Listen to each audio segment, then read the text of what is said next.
Estamos aqui para mais um Papo de Escola. Eu, a Lu, Bel, oi, Oi! Bel, Lara, Olá, pessoal! Rodrigo. E aí, gente?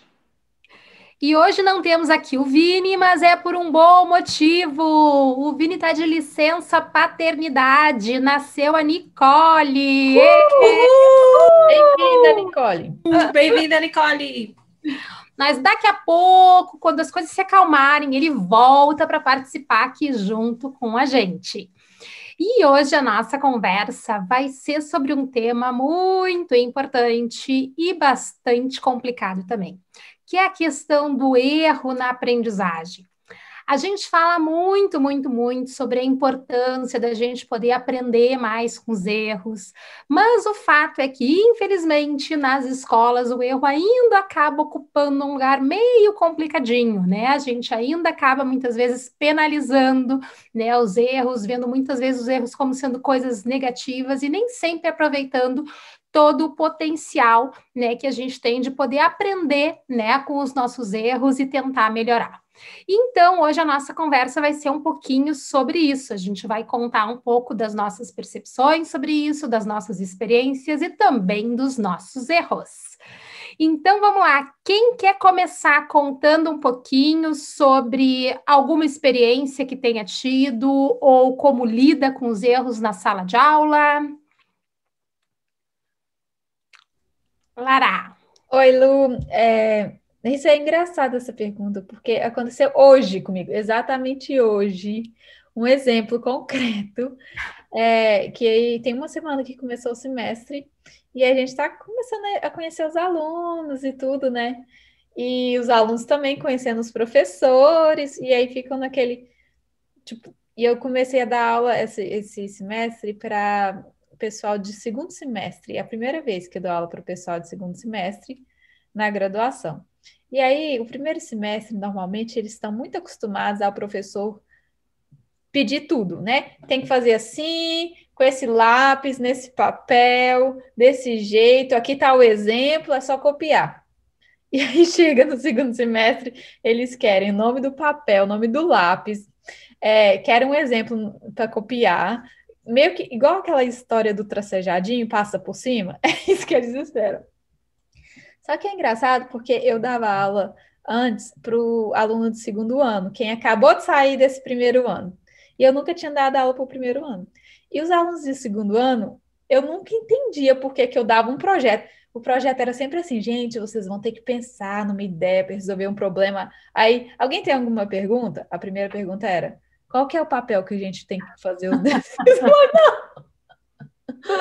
Não interessa, não interessa. Qualquer papel. Eles podem ser nesse caderno aqui? Eu falei, pode. Todo mundo tinha que mostrar o seu caderno para ver se eu aprovava o caderno. E aí, agora, dando aula para o pessoal de primeiro ano, eu entendi que os professores do primeiro semestre, eles tendem a passar a regra muito certinha. Então, o aluno ele tem muito medo de errar. Ele sempre quer fazer o que foi pedido, exatamente igual. E aí, eu estava tendo hoje uma discussão com a monitora, que ela já esteve nesse curso outras vezes. E aí eu quero tentar extrair um pouco mais da experiência dela, porque é a minha primeira vez ensinando esse curso. E é uma aula de desenho técnico, que é, querendo ou não, é um pouco técnico demais, assim, né? O nome mesmo já diz. E aí os alunos querem porque querem usar lápis, só que a gente fala para eles usarem só caneta. E aí sempre cai nessa história do erro. Tipo, eles ficam, ai, mas se ficar errado, aí a gente fala, não, se ficar errado, você dá um jeito de resolver. Se a linha ficar muito fina, muito grossa, você faz a que era para ser grossa, mais grossa, aí você resolve. Então, a gente ficou questionando muito isso, a questão do quando o aluno ele não tem autonomia dentro da sala de aula para tentar, quando o professor dá tudo de passo a passo, beabá, o aluno ele não pensa, ele quer só executar. E aí o que acontece? Quando chega a hora dele pensar, ele não se sente confiante o suficiente. Então, ao meu ver, quando a gente evita o erro na sala de aula, a gente pode criar alunos inseguros. Inseguros e extremamente dependentes, né? Isso que tu falasse, né? Não conseguem ir além, né? Rodrigo, Bel, vocês têm algum exemplo para compartilhar com a gente? Um exemplo que eu tenho que vem muito, assim, agora a Lara falou isso, veio muito presente, que é o exemplo do lado oposto, não do lado do aluno, do lado do professor. Quando eu participei da minha primeiro encontro, né, jornada pedagógica do início do ano, famosa jornada pedagógica. E aí eu achei muito engraçado, assim, uma grande parte dos professores com aquela preocupação, né? O que a gente tem que fazer, que regras a gente tem que cumprir, qual vai ser o livro, qual vai ser o livro didático, isso eu dando aula em escola particular. E aí tinha toda essa questão, e eu percebia que algumas colegas, se saía daquele script ali, né, do livro, nossa, o livro apresenta XY atividades. Então, eu tenho que cumprir essas atividades. E se, por um acaso, o livro proposto não tinha atividades o suficiente, que já era esperado, começava aquele desespero, assim, nossa, e agora? O que eu vou fazer? Ai, meu Deus do céu, isso não vai funcionar. E aquela aflição, né? E aquela correria. E, nossa, você me sugere alguma coisa? Diretora, você me sugere alguma coisa?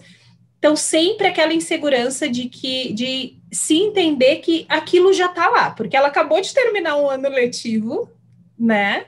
O professor acabou de terminar um ano letivo, ele ainda não conhece a turma que vai pegar, às vezes, né? E surge aquela insegurança do qual atividade para esse tema, como que eu posso fazer, de que jeito eu posso fazer, como que eu posso iniciar. Então, essa mesma insegurança das crianças, ai, professora, caneta, ai, não posso usar lápis primeiro. Mas a resposta já está ali, né? A resposta já está ali presente, ela já sabe quais são os mecanismos, o que vai fazer e como vai fazer, ou seja, vai dar certo, mas aquela insegurança de, nossa, agora eu estou trocando, sei lá, do 5º ano para o 6º ano, ou indo para uma turma maior dar uma aula específica, enfim. É sempre aquela espera, né, de algo que já está ali, já está presente, já faz parte da rotina, né?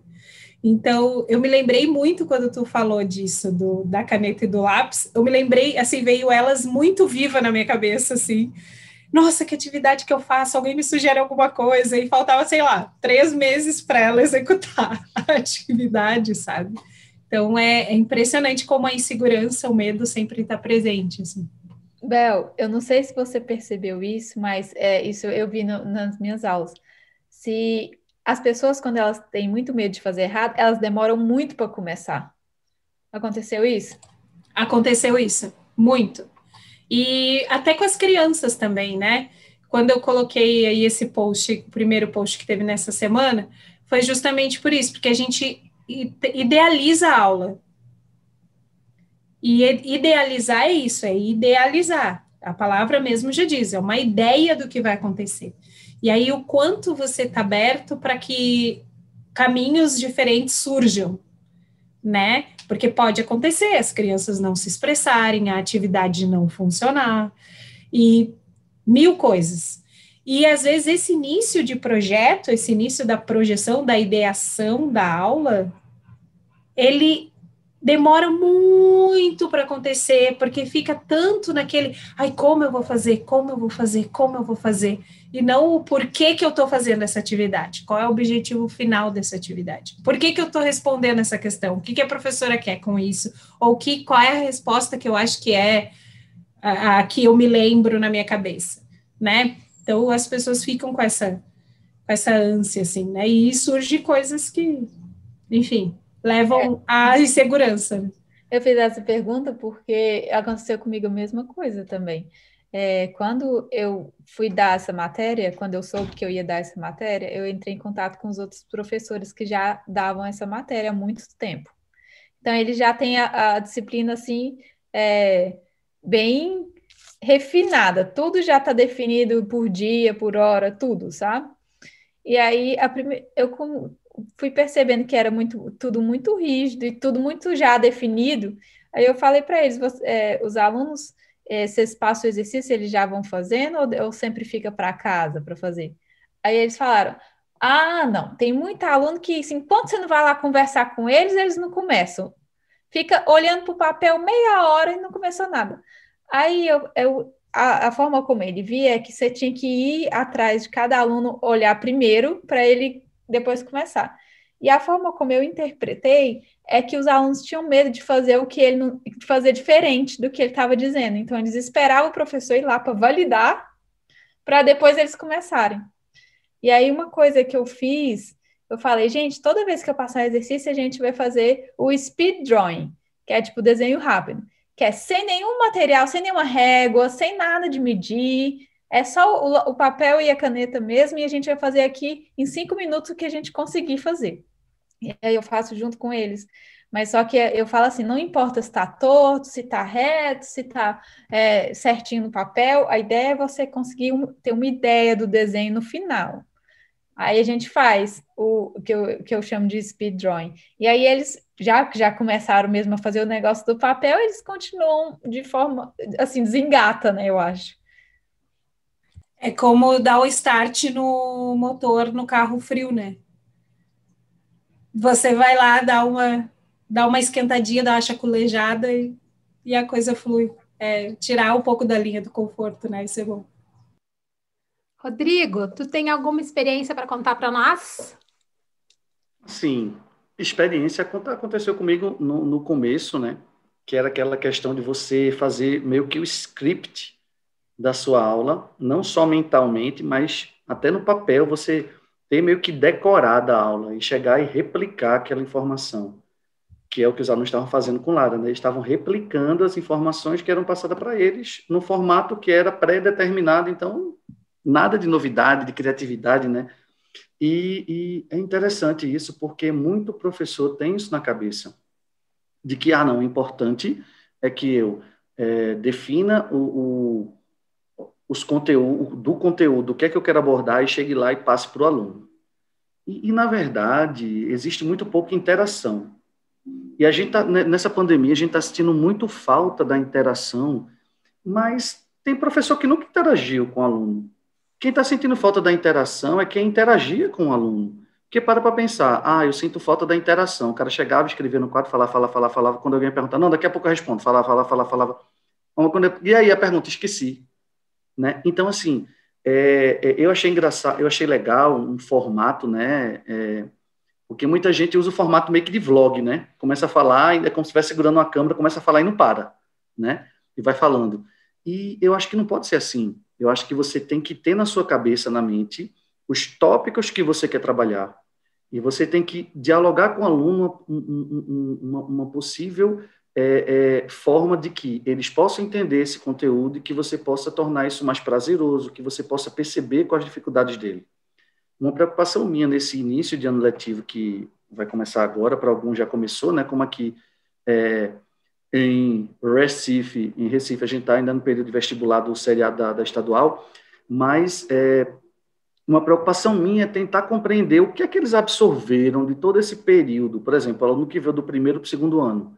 Então, nesse começo de ano, eu não vou preparar nada, eu quero saber deles qual a dúvida. No máximo, eu vou preparar um questionário online, usando aquela ferramenta Socrative, que eu até estou devendo passar para o pessoal aí uma forma de utilizar, né, para a galera que segue a gente e tal, que é muito legal, para poder ter uma noção do que, vamos dizer assim, de alguns buracos na rede semântica dele, o que é que ficou faltando. Então, eu posso colocar algumas questões mais abrangentes, até abertas, e ver o que é que eles perguntam, e a partir daí eu tenho uma noção do que é que realmente eles não aprenderam, e aí começar a partir daí.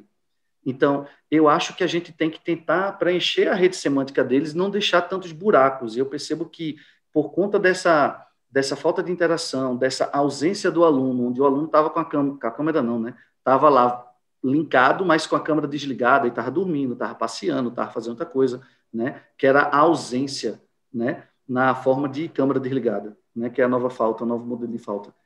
Mas eu acho que o problema maior da aprendizagem é a gente não ter muita essa interação, não escutar um pouco do aluno quais as dificuldades que ele tem.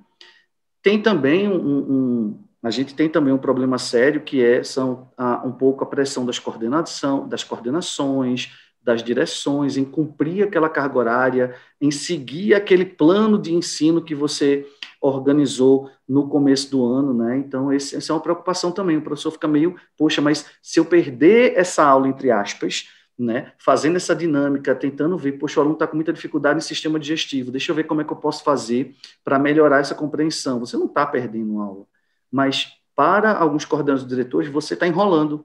Então, assim, eu acho que essa comunicação, esse diálogo, esses erros de aprendizagem não são só na sala de aula. Eu acho que esses erros de aprendizagem, eles são mais, afetam coisas externas, acabam afetando, né? Porque justamente essa relação com a coordenação, de pressão de você seguir exatamente aquele roteiro, né, que você predeterminou no plano de ensino da sua disciplina, isso acaba engessando um pouco, e os professores ficam meio acuados, né? Então, é justamente essa questão do professor permitir realmente um maior diálogo com o aluno, e esse diálogo com os coordenadores e diretores também melhorar.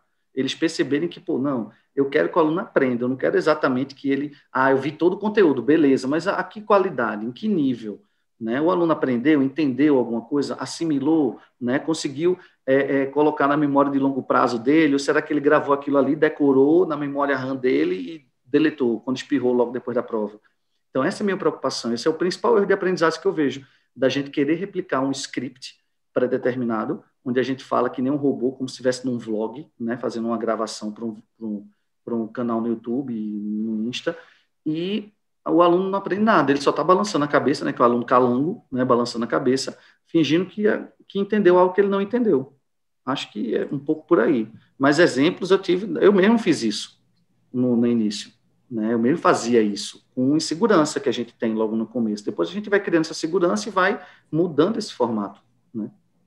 Sabe que, escutando vocês, eu fico pensando que um dos problemas, assim, talvez para toda essa insegurança e para essas questões dos erros, é que a gente ainda foca muito as questões no produto, né? No produto final, né? Então, é essa coisa, assim, o produto final é tu conseguir dar conta de explicar todos os conteúdos lá que estão naquele livro, né? O que está no material, né? Para o aluno é conseguir dar conta e, né, mostrar tudo que tem que cair na prova e assim por diante.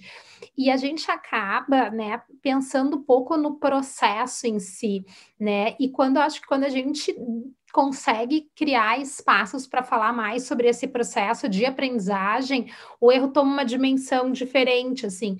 Eu fiquei me lembrando agora de uma experiência que eu tive durante alguns anos. Eu dei um curso online para adolescentes, era um curso sobre criatividade, solução de problemas e invenção. Então, eles tinham um problema que eles escolhiam, que eles tinham que resolver, e tinha uma série de etapas que a gente ia fazendo ao longo das semanas.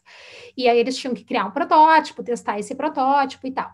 E quando chegava nessa etapa do teste, eles tinham que montar um relatório do teste, e eu pedia que eles descrevessem, né, como é que eles testaram aquele protótipo, e de um lado da folha eu colocava assim, o que funcionou, né, no teu protótipo, e depois como é que tu vai seguir, né, como é que tu vai, assim, aperfeiçoar esse protótipo de modo que isso continue acontecendo. Então, sei lá, funcionou porque meu protótipo, ele era, sei lá, ele era pequeno, ele era prático de usar, enfim, então eu vou fazer isso, continuar desse jeito. E no outro lado, eles tinham que preencher o que ainda não está funcionando, né, e aí eles tinham que sugerir pelo menos 3 formas de poder tentar resolver aquele problema.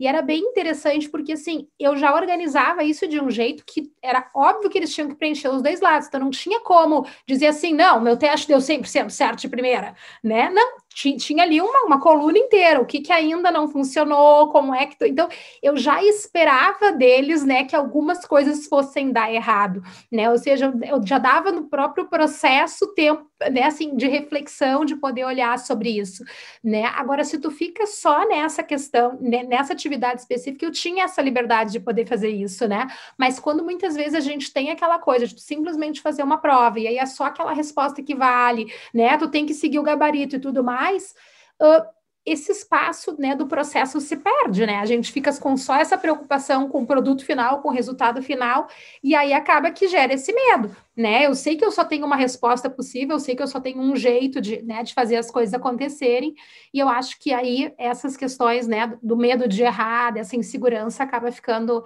né, bem mais forte, assim. Mas, Lu, eu acho que o problema não é o produto final, porque você que projeta qual produto final você quer. Eu acho que é o meio, é o processo. Na verdade, o erro está no processo de construção do conhecimento. E é complicado você cobrar de alguém, de um professor, que ele vem do ensino tradicional, onde ele usa pouquíssima criatividade, onde até, por exemplo, é engraçado, de licenciatura você ainda tem, né, algumas cadeiras de didática que utilizam processos muito antigos, né? Muitos professores não se atualizam, alguns sim, a gente não pode generalizar, e acaba essas disciplinas de didáticas sendo as mais renegadas, onde elas deviam ser as mais importantes, né? Porque elas trazem ferramentas que você pode utilizar para deixar mais dinâmico, né?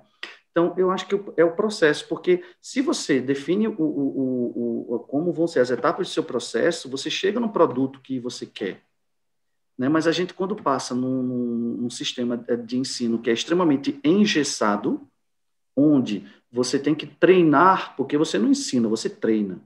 A realidade é essa, a gente treina o aluno para aquela realidade atual, que é do vestibular, onde é o erro do gabarito, só tem uma resposta correta. Quando tem duas, o aluno endói do cabeção, porque ele tem que deduzir, né, o que o cara que elaborou a questão pensou, que é o que acontece com o vestibular daqui, que eu digo, é o único vestibular que eu vejo isso, né, que você tem que deduzir o raciocínio do cara que fez a questão para poder acertar a questão. Nunca vi isso, né? Aqui a gente tem isso. Então, o aluno ele vai muito inseguro para algumas provas. Ele sabe que são provas que têm muitos erros, mas de todo jeito ele sabe que ele foi treinado para buscar a resposta correta, né? E se, não, menino, não fala isso não, é isso, pronto, acabou, marca a tua resposta aí. Então a gente vai, o processo faz com que a gente vá bloqueando o aluno, né? Em vez de tirar, enfiando ele dentro da caixa, e só deixa um buraquinho na caixa, olha por aqui.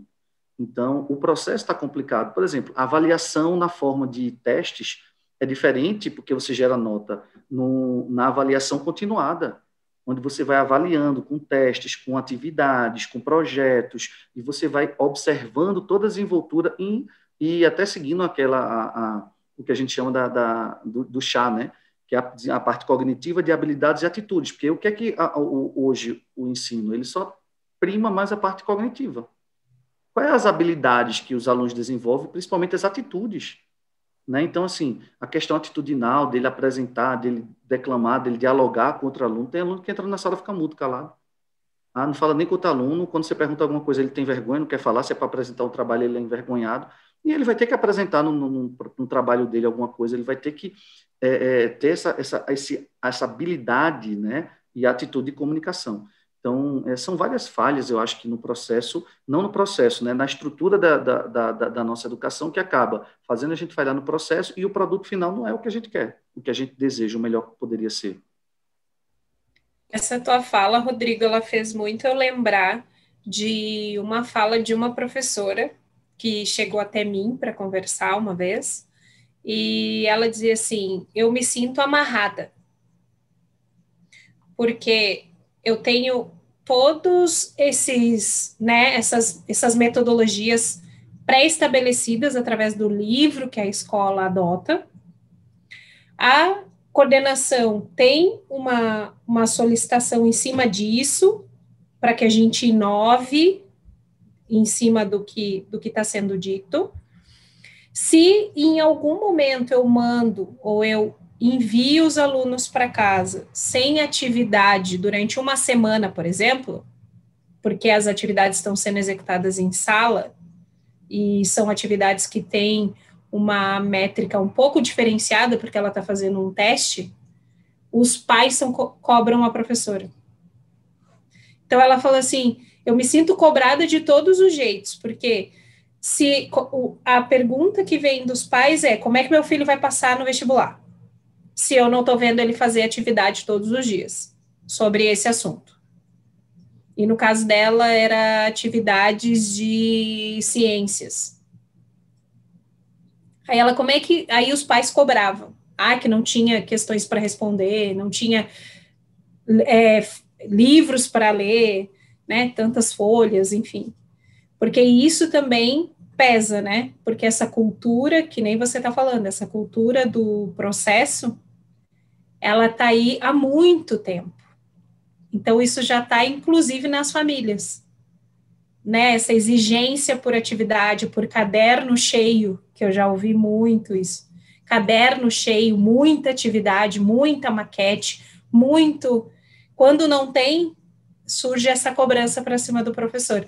Então, o professor, ele fica ali naquela linha do meio, tentando lidar com isso, e aí, muitas vezes, acabam fazendo o vlog que tu falou, né?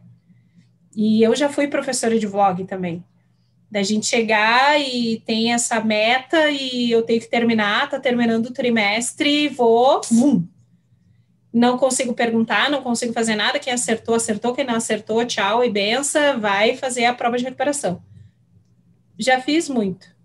Isso é bem visível, né? E dói, assim, na gente, depois que a gente entende. Eu queria puxar aqui agora para uma coisa que veio na minha cabeça. Tendo em vista esse contexto, que é um pouco mais engessado, o que a gente pode fazer hoje para mudar?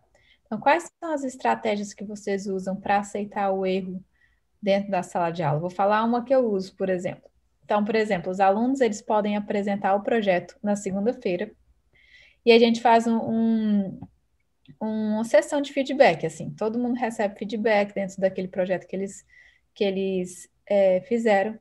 E aí, beleza, a gente apresentava esse projeto e já começava o outro no mesmo dia. Aí, uma vez, os alunos mesmos chegaram para mim, o que adianta a gente fazer a sessão de feedback se depois não pode melhorar o projeto? Eu falei, é mesmo? Realmente, o que adianta, né? A gente ouviu tanta coisa para melhorar e depois não faz nada. E aí, desde então, eu passei a aceitar que os alunos pudessem melhorar o projeto deles e submeter de novo. Então, eu dou uma nota para o projeto que eles submeteram primeiro. Se eles quiserem fazer o projeto melhorar e submeter de novo, aí eu estipulo um tempo, sei lá, tenho mais uma semana se quiser incorporar o feedback. E aí, depois eu faço uma média dessas duas notas, a primeira e a última. E aí, isso estimula os alunos pode acontecer um problema nesse processo todo, que é os alunos quererem ouvir do professor o que mais que eles podem fazer para tirar 10, né? Mas, no geral, eu acho que é muito positivo, porque evita um pouco aquele aluno que não fez o negócio perfeito, fica morrendo de medo de apresentar.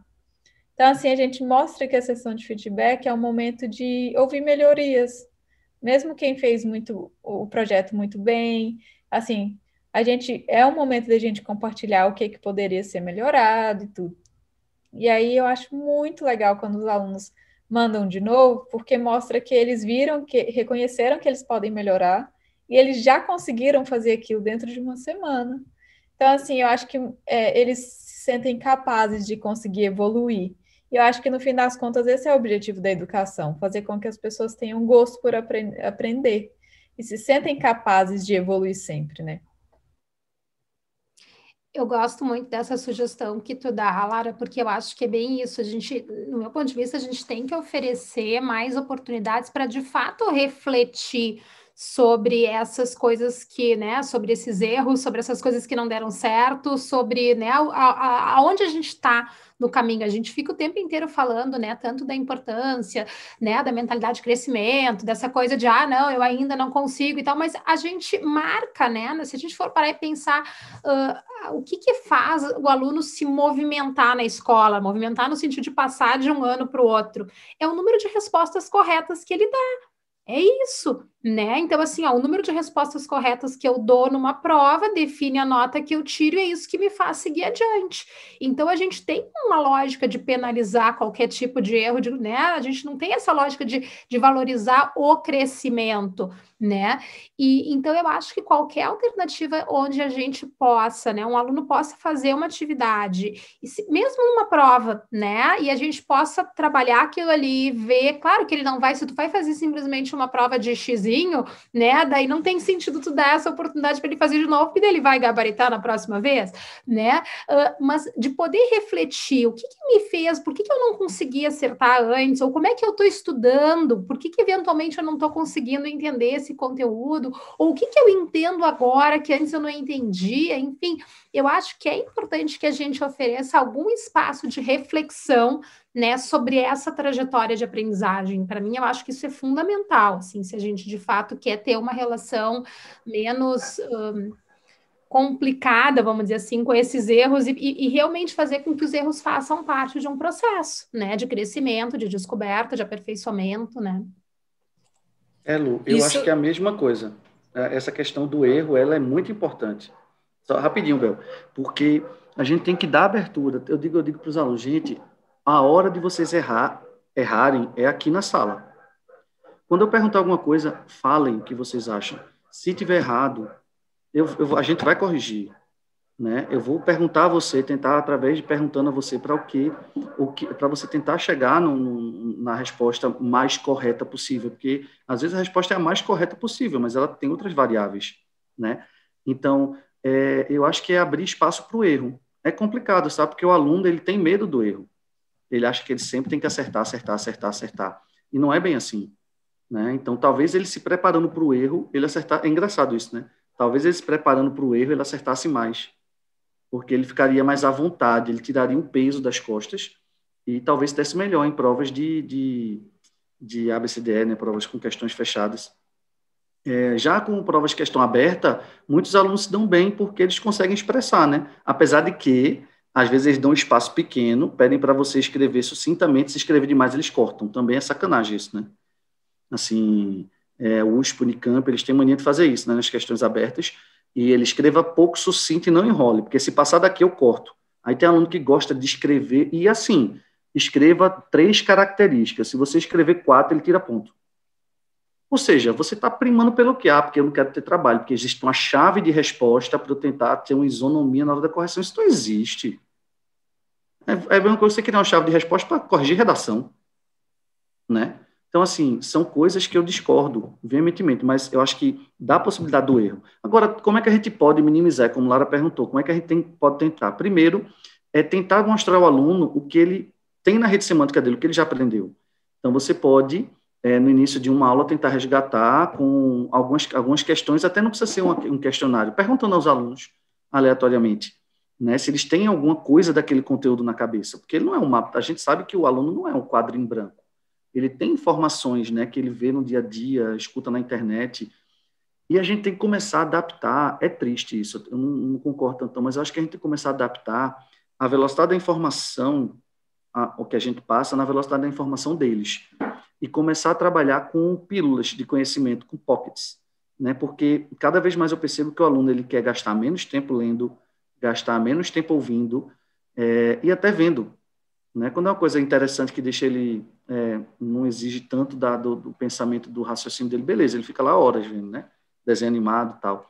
Mas quando é algo que ele precisa prestar atenção, ele já não gosta de passar tanto tempo. Então, cada vez mais a gente percebe que a gente tem que passar o maior número de informações na menor quantidade de tempo. Né? O que eu digo, conhecimento podcast. Né? Porque o podcast ele é um conhecimento interessante para você ampliar uma certa ferramenta, um conhecimento. Mas o podcast é difícil, a partir do podcast, você ensinar algo. Né? Você passa informações, complementa, mas passar uma informação completa no podcast, às vezes, é muito difícil.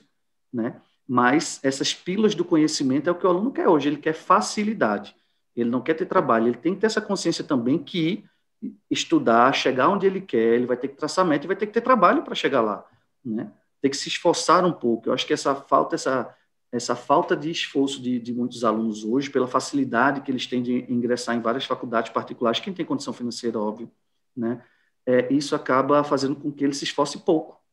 E nesse se esforçar pouco, ele acaba ficando com medo de errar,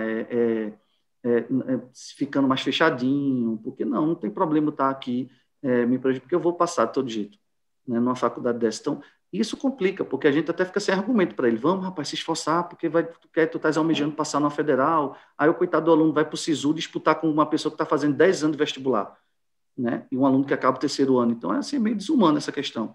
Eu acho que a gente tem que realmente tentar a mostrar ao aluno que é importante esse erro, né? Óbvio, o erro controlado, né? Não errar o tempo todo, mas que ele aprenda com aquele erro. Acho que esse é o ponto mais importante que a gente tem que passar para o aluno.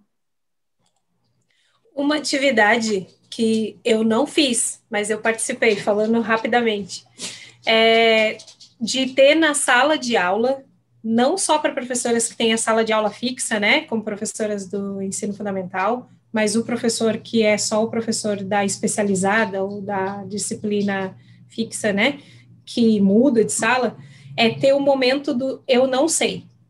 Eu sugeri isso num post, que é onde o aluno fala assim, eu não entendi ou eu não aprendi isso. E aí, o colega que já sabe, né, o professor incentiva que um colega que já saiba, diga assim, mas eu posso te emprestar um material, um resumo, ou te ensinar, ou te explicar do meu jeito, porque isso já é constatado, que a criança, quando ela explica para outra criança, o estudante, quando ele explica para o outro, aquilo que ele já domina, absorve às vezes, né? Um pouquinho mais rápido, porque estão falando no mesmo linguajar, né? Estão falando entre seus pares, digamos assim. Então, facilita a absorção.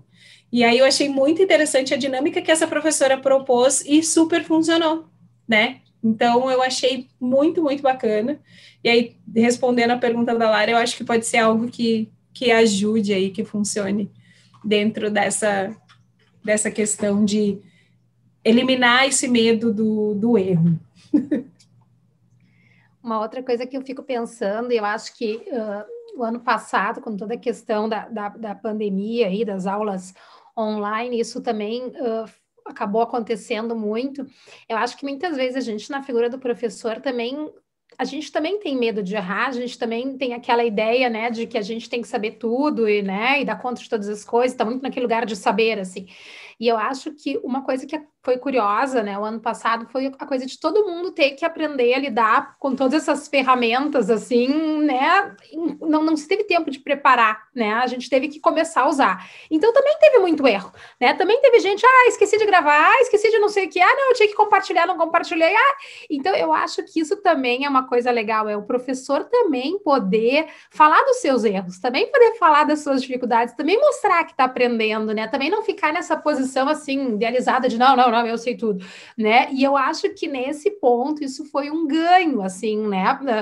No ano passado, essa coisa da gente ter que se expor, mostrar mais a vulnerabilidade e dizer, bom, ok, tô aprendendo, tô tentando fazer assim, puxa, não deu certo, como é que eu faço? Mostrar também, né, as estratégias para resolver os problemas quando se depara com eles. Eu acho que isso também é algo que ajuda, né, e de alguma forma até serve um pouco de exemplo para os alunos. Bom, meu professor também se atrapalha, também erra, também não sabe mexer com tais coisas. E como é que ele lida quando ele erra? Ele fica furioso, fica desesperado, né? Ou ele tenta, ou ele busca uma outra estratégia, ou ele tenta, enfim, né, pedir ajuda para alguém. Como é que ele faz? Então, acho que isso também é uma coisa bacana da gente poder pensar um pouco assim no nosso papel e como é que a gente pode promover um ambiente um pouco mais tranquilo, né, para o erro. E até Lu, pedir só ajuda para. do próprio aluno, né, Lu? Tipo assim, alguém sabe como é que faz para fazer isso aqui no Zoom? E aí o aluno se sente super importante de conseguir ajudar o professor e tudo, né? Em qualquer questão relacionada à tecnologia, eu acho que às vezes dá para puxar o gancho. Uhum. E só uma coisa que aconteceu esse ano lá com alguns professores, inclusive os alunos viram e meio que deram mérito, né, elegendo para ser homenageado alguns professores que eram mais antigos, tradicionais, e tiveram dificuldade, mas conseguiram vencer isso, né? Então, os alunos do terceiro ano, eles homenagearam alguns desses professores que tiveram muita dificuldade, que os alunos ajudaram, eles também não se negaram a pedir ajuda quando dava alguma bronca, a gente via que ele estava nervoso. E a questão da exposição, né? Porque uma coisa é você se expor na sala de aula, outra coisa é você está se expondo, né, para o aluno, para os pais, para todo mundo, porque aquele vídeo o aluno pode baixar, pode rever quantas vezes quiser, pode, né, mas a questão da exposição, acho que o professor ele se expôs, isso não foi de todo ruim, porque, como Lara falou, o aluno pode ajudar, eita, tô com dificuldade, não estou conseguindo colocar áudio, professor, faz não sei o quê, não sei o quê, não sei o quê, a professora ia lá. Então, o aluno ele participou mais, o aluno viu mais a fragilidade do professor e muitos reconheceram realmente a tentativa e o trabalho do professor para tentar superar essas novidades, essas dificuldades. Eu achei muito legal isso aí. Massa. Eu queria só puxar um último assunto aqui, Lu. Quando a gente fala muito de erro, a gente sempre vem a imagem, aquele aluno que tira nota ruim, que erra um monte. Eu queria puxar a questão do erro para o aluno que sempre acerta. Eu tive muitos colegas que eram alunos excelentes de tirar só 10 e que depois que ficaram mais velhos ou na vida adulta, tiveram muita dificuldade de enfrentar frustrações e tudo. Então, eu acho que quando a gente observar essa questão do erro para os alunos que também acertam demais ou que são muito preocupados em sempre tirar nota 10 e tal, para a gente tentar mostrar para eles que errar é ok, que isso não vai fazer deles pessoas piores, né? Eu acho que só puxar esse adendo aí, porque a gente tende a achar que o erro é sempre o aluno que erra um monte, que vai sofrer com isso e tudo, e às vezes aquele aluno que acerta tudo também pode precisar aprender com erro. Muito, muito legal isso que tu traz, Lara, porque tu começasse falando um pouco sobre as inseguranças, né, de alguns dos alunos, mas essa acaba às vezes sendo também, né, essa paralisia, né, que muitas vezes pode gerar naquele aluno que também, né, só consegue enxergar a perfeição, né, então assim, se eu não fizer perfeito, eu prefiro não fazer, né, do que correr o risco de fazer algo errado. Bom, a gente podia ficar aqui algumas horas falando sobre esse assunto. Eu acho que ele é um assunto que mobiliza, né? Acho que é um assunto que a gente ainda precisa discutir muito, né? E como o Rodrigo trouxe antes, não é uma questão específica, tem um monte de fatores também que acabam, né, fazendo com que essa questão seja complexa. Mas hoje a gente vai encerrando por aqui. Não sei se mais alguém quer dar uma última palavrinha. É isto. Então, gente, nos sigam, continuem nos acompanhando, vendo nossos posts, curtam, comentem o que vocês acharam, deem sugestões de outros tópicos que vocês também querem poder discutir, compartilhar com a gente. E até a próxima, então. Até mais!